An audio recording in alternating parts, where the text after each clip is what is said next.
पहाड़ों के बीच बसा था धौलपुर गांव। शाम के ठीक 7 बजने वाले थे। तभी गांव के हर कोने से एक अजीब सी घंटी की आवाज गूंज उठी। ये कोई साधारण आवाज नहीं थी, क्योंकि धौलपुर में जब ये घंटी बजती है, रात कभी सामान्य नहीं रहती, और जो उस आवाज को नजरअंदाज कर देता है वह अगली सुबह किसी को दिखाई नहीं देता। सुनो, सब लोग सुनो, 7 बजने में अब ज्यादा वक्त नहीं है। जो जहां है वहीं से सीधे अपने घर चला जाए। ये कोई खेल नहीं है। खिड़की दरवाजे बंद करो और कोई भी बाहर मत रहना। 7 बजते ही जो बाहर मिला उसकी जिम्मेदारी कोई नहीं लेगा। उधर मुखिया अमर सिंह अपने आदमी को फोन लगाता है।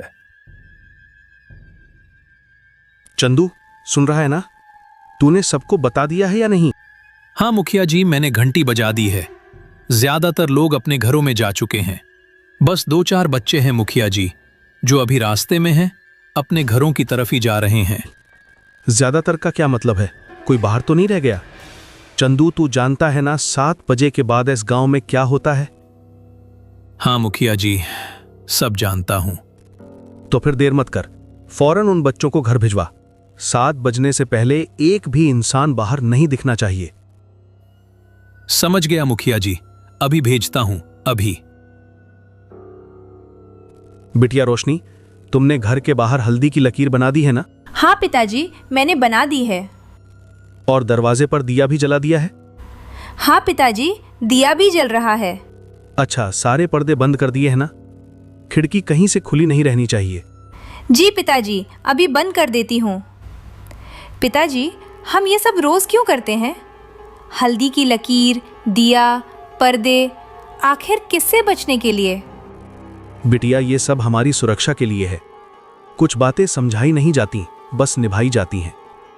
ठीक है पिताजी, मैं सब ध्यान रखूंगी। चाय की दुकान अब भी खुली थी।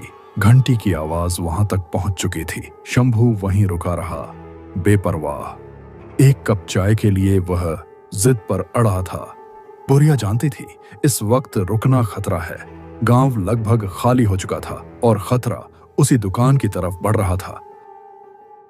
अरे अम्मा, जरा एक कप चाय पिला दे। इतनी क्या जल्दी मचा रखी है? अरे बावले, भाग जा यहाँ से। 7 बजने वाले हैं। इस वक्त दुकान पर रुकना ठीक नहीं। अरे बुढ़िया, तू भी ना शांत रह। मैं इन सब बातों को नहीं मानता। मत मान, लेकिन याद कर, पिछले महीने हरिया कहाँ गया, जो 7 बजे के बाद घर से बाहर था। अपने बेटे का इलाज करवा कर लौट रहा था। मुझे नहीं पता हरिया कहाँ गया। शायद शहर में ही रुक गया होगा। मेरी बात मान, अभी घर जा, जल्दी जा यहाँ से। घर पहुँचते ही दरवाजे पर हल्दी की लकीर बना लेना और एक दिया जरूर जला देना। अरे बुढ़िया, तुम्हारा दिमाग खराब हो गया है क्या? तू ये सब मुझे क्यों सुना रही है?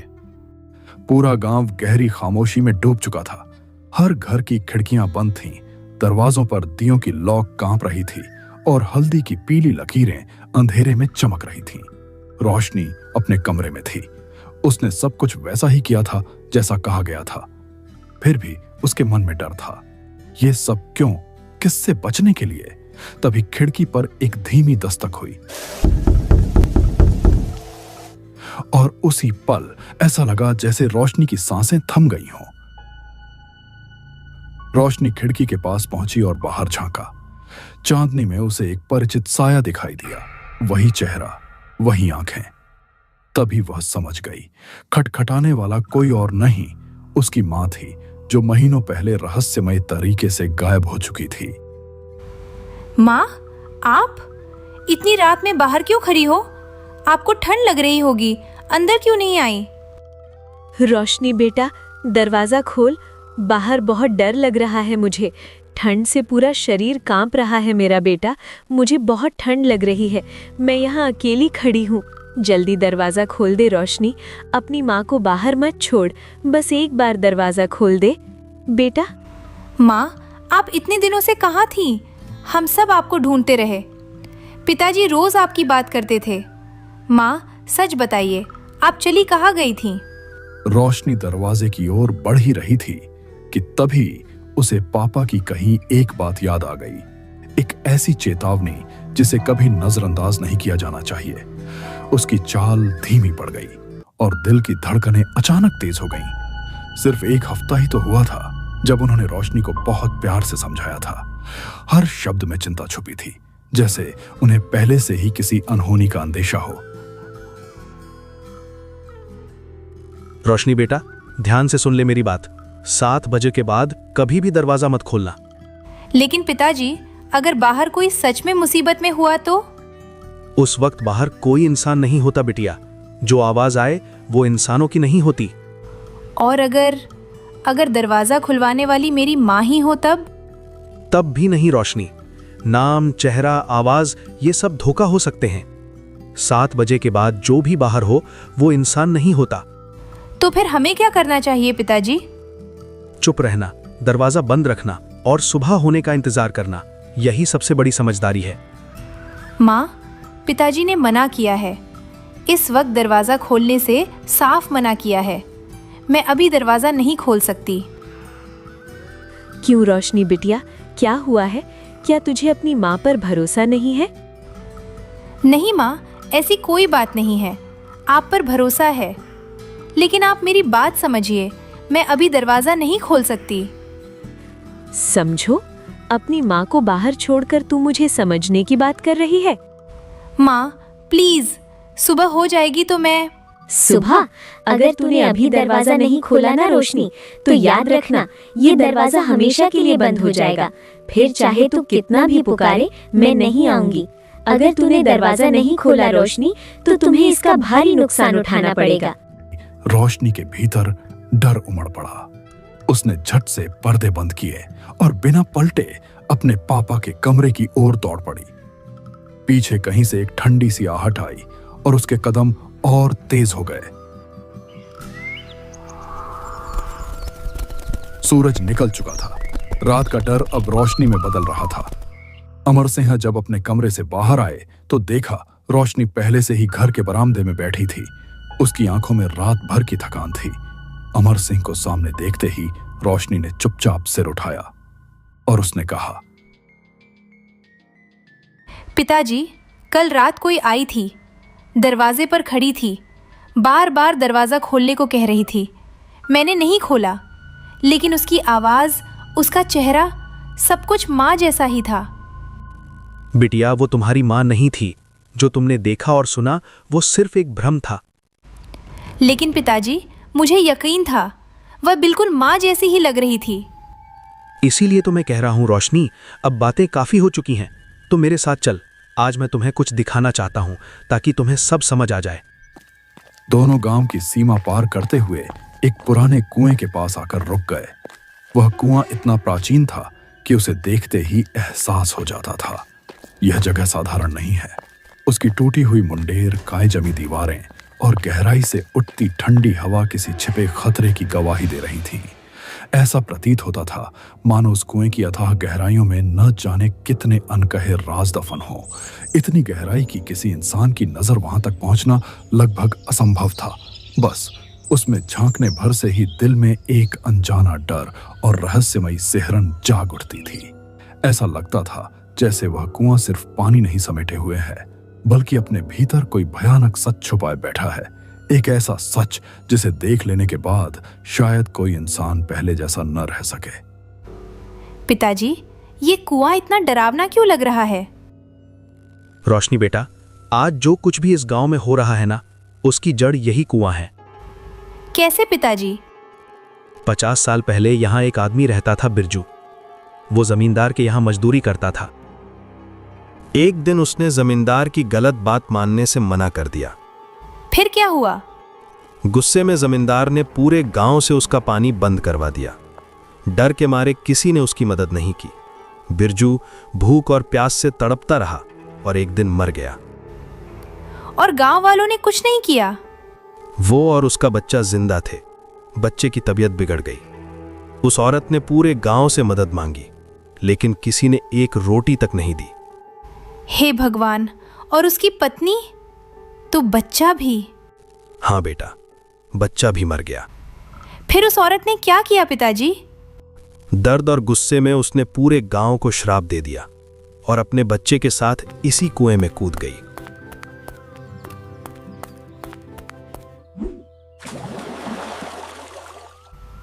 इसलिए 7 बजे के बाद कोई बाहर नहीं रहता। हाँ रोशनी, तभी से 7 बजे के बाद जो भी बाहर रहा वो वापस नहीं लौटा। रात के ठीक 7 बज चुके थे। शंभू अपने घर के अंधेरे कोने में बैठा शराब पी रहा था। बाहर फैली खामोशी से वह बेखबर था। उसे अंदाजा भी नहीं था कि यह रात उसके लिए कुछ और ही लिख चुकी है। उसने दरवाजे पर न हल्दी की लकीर बनाई थी और न ही वहां कोई दिया जलाया था, जैसे खतरे को उसने खुद ही न्योता दे दिया हो। अरे ये पूरा गांव ही झूठा है, सब ड्रामे हैं।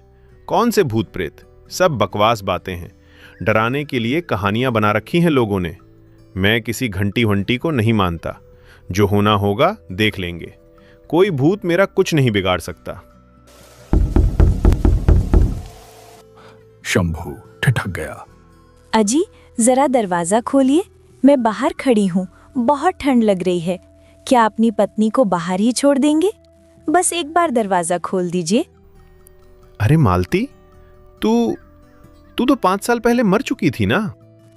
अजी मैं जिंदा हूँ, दरवाजा खोलिए, मुझे अंदर आना है। यह आवाज किसी और की नहीं थी, बल्कि उसकी पत्नी की थी, जो 5 साल पहले मर चुकी थी। आवाज बिल्कुल वैसी ही थी जैसे वह आज भी जिंदा हो। शराब के नशे में डूबा शंभू, जो बरसों से अपनी पत्नी की एक झलक को तरस रहा था, धीरे धीरे दरवाजे की तरफ बढ़ने लगा। उसकी आंखों में उम्मीद थी, डर नहीं। उसी वक्त गांव के किसी आदमी ने रोशनी को खबर दी। पिताजी, शंभू चाचा ने आज ना हल्दी की लकीर बनाई है और ना ही दरवाजे पर दिया जलाया है। यह सुनते ही अमर सिंह के चेहरे का रंग उड़ गया। क्या कहा तुमने?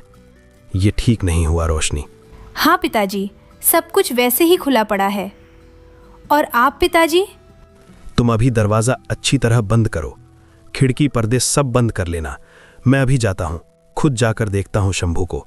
जब तक मैं लौटूं, दरवाजा किसी भी हालत में मत खोलना। उन्होंने झट से अपने गले में रुद्राक्ष की माला डाली और बिना एक पल गंवाए शंभू के घर की ओर बेतहाशा दौड़ पड़े। रास्ते भर दिल जोर जोर से धड़कता रहा। मन में बस एक ही डर था, कहीं बहुत देर ना हो चुकी हो। जब वह वहां पहुंचे तो सामने का मंजर देखते ही उनके कदम थम गए और अमर सिंह के होश उड़ चुके थे। अमर सिंह के वहां पहुंचने से पहले ही सब कुछ खत्म हो चुका था। शंभू ने डर और उम्मीद के बीच खुद ही दरवाजा खोल दिया था। जब अमर सिंह उसके घर के बाहर पहुंचे तो उनके सामने जमीन पर शंभू की निःशब्द लाश पड़ी थी। हे भगवान, मैं देर कर गया। अगर थोड़ा पहले पहुंच जाता तो शायद। शंभू, मैंने कितनी बार समझाया था तुझे, कभी किसी की बात नहीं सुनी तूने। घमंड में सबको झूठा समझता रहा। क्यों नहीं माना तूने नियम? एक लकीर, एक दिया, इतना भी नहीं कर पाया। तेरी जिद ने आज तुझे ले डूबा शंभू। ऐसा प्रतीत होता था जैसे दरवाजा खुलते ही अंधेरे से कई हाथ एक साथ बाहर निकले हों। उन हाथों ने शंभू को बेरहमी से खींचा और एक ही पल में उस पर टूट पड़े। किसी को कुछ समझने का मौका तक नहीं मिला। उसकी चीख पूरे गांव में गूंज उठी और फिर सब कुछ खामोश हो गया। अमर सिंह समझ चुके थे कि अब कुछ भी बदला नहीं जा सकता। भारी मन और टूटी उम्मीद के साथ वह घर लौट आए।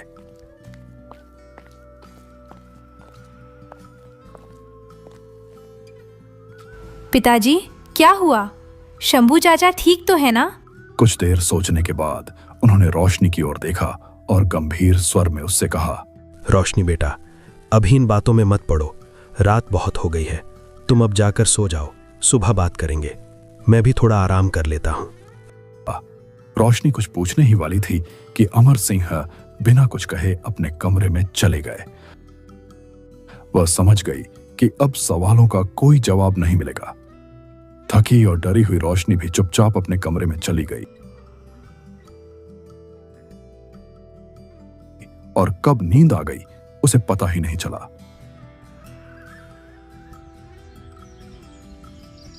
अगली सुबह जब गांव जागा तो शंभू का घर पूरी तरह वीरान पड़ा था। ऐसा लग रहा था मानो वहां कई दिनों से किसी ने सांस तक न ली हो। दरवाजा आधा खुला लटक रहा था। खिड़कियां हवा के साथ धीमी धीमी आवाज में चरमरा रही थीं। घर के अंदर हर चीज बिखरी हुई थी, जैसे किसी ने जल्दबाजी में सब कुछ छोड़ दिया हो। लेकिन सबसे डरावनी बात यह थी कि अब शंभू की मौत भी रहस्यमयी बन चुकी थी, बिल्कुल वैसे ही जैसे गांव के दूसरे लोग एक एक करके रहस्यमयी ढंग से गायब हो चुके थे। वे लोग जैसे जमीन में समा गए हों या हवा में घुल गए हों। किसी ने कुछ देखा नहीं और किसी को आज तक यह पता नहीं चल सका कि आखिर उन सब के साथ हुआ क्या था। रोशनी बेटा, अब हमें वही करना पड़ेगा जो मैं कभी करना नहीं चाहता था। पिताजी, आप क्या कह रहे हैं? मुझे उस कुएं में उतरना पड़ेगा, चाहे कितना भी खतरा हो, चाहे कितना भी अंधेरा क्यों ना हो। लेकिन पिताजी, वह जगह बहुत डरावनी है। अगर शंभू की आत्मा वहां फंसी हुई है तो उसे मुक्त करना हमारा फर्ज है। पिताजी, मुझे बहुत डर लग रहा है, आप संभल कर जाना। बेटा, डर से भागेंगे तो ये श्राप कभी खत्म नहीं होगा। अब पीछे हटने का समय नहीं है। उसी रात गांव के बाहर स्थित उस पुराने रहस्यमयी कुएं के पास अमर सिंह, रोशनी और कुछ चुने हुए गांव वाले आकर खड़े हो गए। घड़ी में शाम के ठीक 6:50 हो रहे थे। आसमान पूरी तरह काले बादलों से ढका हुआ था, जैसे रोशनी को भी वहां पहुंचने से रोक दिया गया हो। हल्की हल्की हवा चल रही थी, जो आसपास खड़े पेड़ों की पत्तियों को इस तरह हिला रही थी मानो कोई अदृश्य शक्ति उन्हें छूकर अपनी मौजूदगी का एहसास करा रही हो। कुएं के चारों ओर घना अंधेरा पसरा हुआ था और पूरा माहौल एक अजीब डरावनी खामोशी ओढ़े खड़ा था। किसी के मुंह से एक शब्द तक नहीं निकल रहा था।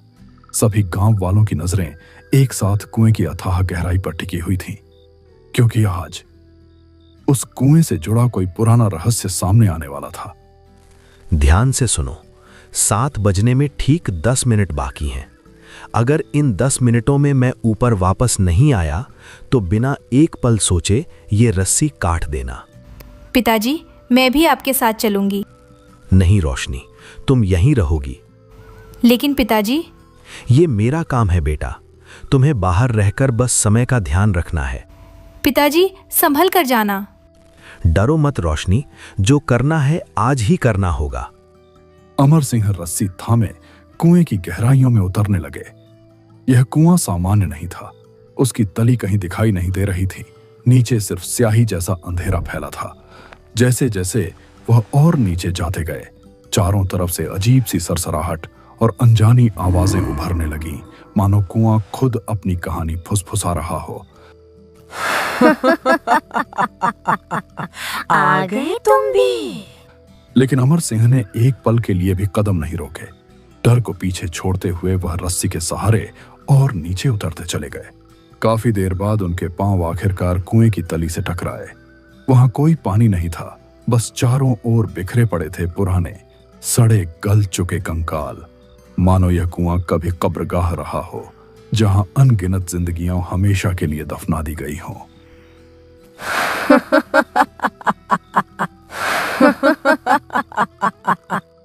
इतनी गहराई में आने की हिम्मत कैसे हुई? ये कुआं पानी का नहीं है, ये दर्द और बदले से भरा है। जो यहाँ उतरता है वो वापस नहीं जाता। अब तुम भी इस अंधेरे का हिस्सा बनोगे। बहन, तुम्हारे साथ जो हुआ वो माफी के काबिल भी नहीं है। गांव ने तुम्हें अकेला छोड़ दिया और उस जमींदार ने तुम्हारी जिंदगी छीन ली। जिन लोगों ने तुम्हारा साथ नहीं दिया, जो डर कर चुप रहे, वे भी इस श्राप की सजा भुगत चुके हैं। आज मैं किसी मुखिया की तरह नहीं, एक इंसान की तरह तुम्हारे सामने खड़ा हूं। हाथ जोड़कर माफी मांगता हूं बहन। माफी? इतने सालों बाद माफी का बोझ उठाकर यहाँ उतरे हो? इधर कुएं के बाहर गांव वाले बेचैनी से अमर सिंह का इंतजार कर रहे थे। घड़ी में समय 6:48 दिखा रहा था। हर बीतता पल डर को और गहरा करता जा रहा था। पिताजी, जल्दी कीजिए, अब सिर्फ 2 मिनट बचे हैं। लेकिन अंदर से कोई जवाब नहीं आया। मुखिया जी, जल्दी ऊपर आइए, समय खत्म होने वाला है। अगर शंभू की आत्मा यहाँ फंसी है, अगर और भी मासूम आत्माएं भटक रही हैं, तो उन्हें मुक्त कर दो। ये गांव अब सांस नहीं ले पा रहा। बच्चों की हंसी मर चुकी है, घरों में डर बस चुका है। जब मैं अपने बच्चे को गोद में लिए दर दर भटक रही थी, तब किसी ने मुझसे ये नहीं पूछा था कि मुझे क्या चाहिए। भूख से सूखते होंठ, कांपते हाथ और मेरी गोद में तड़पता मेरा बच्चा, उस वक्त ये गांव अंधा और बहरा बना रहा। जमींदार ने जुल्म किया, लेकिन गांव ने चुप रहकर उसका साथ दिया। कोई एक रोटी दे देता, कोई एक आवाज उठा देता, तो शायद आज ये कुआं लाशों से भरा ना होता। ये जो चीखें तुम सुनते हो ना अमर सिंह, ये बदले की नहीं है, ये उन मासूम आत्माओं की हैं जिन्हें जीते जी इंसान बनने का हक नहीं मिला। मैंने श्राप गुस्से में नहीं दिया था, मैंने श्राप अपने टूटे हुए दिल से दिया था। तुम्हारा दर्द हमने देर से समझा, लेकिन आज समझ चुके हैं। अब इस श्राप को यहीं रोक दो। हर रात 7 बजे जो डर उतरता है इस गांव पर, वो मेरा बदला नहीं, वो मेरी याद है। लेकिन आज पहली बार कोई इंसान मेरे दर्द को सुनने मेरे अंधेरे तक आया है। अगर तुम सच कह रहे हो, अगर ये गांव अपने गुनाह मानने को तैयार है, तो शायद अब ये अंधेरा यहीं थम सकता है। घड़ी की सुई खिसक कर 6:59 पर पहुंच चुकी थी। खामोशी अब डर बन चुकी थी। हे भगवान, मेरे पिताजी को सुरक्षित बाहर निकाल लेना। पिताजी, अब सिर्फ 1 ही मिनट बचा है, कृपया जल्दी ऊपर आ जाइए। पिताजी! तभी अचानक रस्सी में तेज हलचल महसूस हुई और उसी पल घड़ी ने ठीक 7 बजने का ऐलान किया। घंटी की आवाज गूंज उठी, जैसे किसी अनहोनी की शुरुआत हो चुकी हो। अमर सिंह ठीक समय पर ऊपर लौटा है। उस रात के बाद से गांव में सब कुछ बदल चुका था। 7 बजने के बाद अब गांव में कोई आवाज नहीं गूंजती थी, न किसी दरवाजे पर दस्तक होती, न ही घंटियों की रहस्यमयी ध्वनि सुनाई देती। लोगों को एहसास हो गया था, श्राप टूट चुका है। लेकिन एक रात रोशनी अपनी खिड़की से बाहर झांक रही थी। तभी उसकी नजर दूर खड़ी एक औरत पर पड़ी। वह औरत खामोशी से वहीं खड़ी थी और मुस्कुरा रही थी। रोशनी पहचान गई, वही औरत जिसने कभी इस गांव को श्राप दिया था, मगर इस बार उसका रूप डरावना नहीं था। उसके चेहरे पर शांति थी, जैसे उसका काम पूरा हो चुका हो। उसने रोशनी की ओर देखा और हल्के से मुस्कुराई। रोशनी ने भी अनजाने में मुस्कुराकर जवाब दिया और अगले ही पल वह औरत धीरे धीरे अंधेरे में विलीन हो गई, मानो कभी वहां थी ही नहीं। कुछ कहानियां हो यहीं खत्म हो जाती हैं, लेकिन कुछ सवाल हमेशा जिंदा रह जाते हैं। क्या शंभू सच में कभी वापस आया? क्या रोशनी अपनी मां को फिर कभी देख पाई? इन सवालों के जवाब शायद कभी न मिले, पर एक सच्चाई तय है, कभी कभी हमारे किए गए गुनाहों की कीमत हमें नहीं, हमारी आने वाली पीढ़ियों को चुकानी पड़ती है।